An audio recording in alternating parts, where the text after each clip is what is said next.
স্বাগত এনওএ 71 সংবাদের সাথে আছি আমি শামিমা দোলা।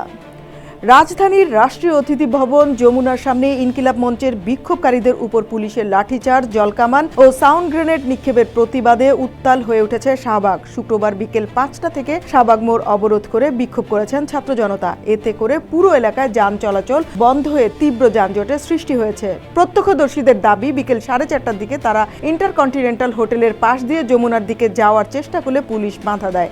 এক পর্যায়ে পুলিশ লাঠিচার্জ, টিয়ার গ্যাস এবং সাউন্ড গ্রেনেড নিক্ষেপ করে বিক্ষোভকারীদের ছত্রভঙ্গ করে দেয়।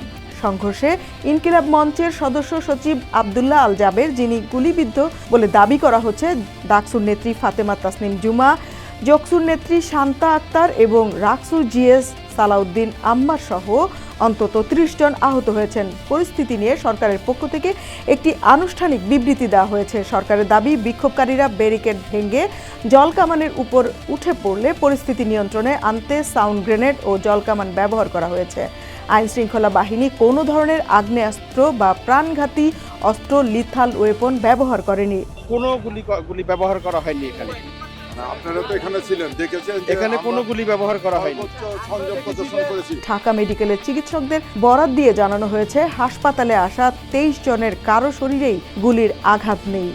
বডির বিভিন্ন জায়গায় পায়ে ইনজুরি, এ ধরনের ইনজুরি আছে, ব্লান্ট ইনজুরি আছে বেশ কিছু, যেটা লাঠির আঘাতের জন্য হয় সেই ধরনের ইনজুরি আছে, আর কিছু কিছু আছে ইনহেলেশন ইনজুরি। এখন এ পর্যন্তই।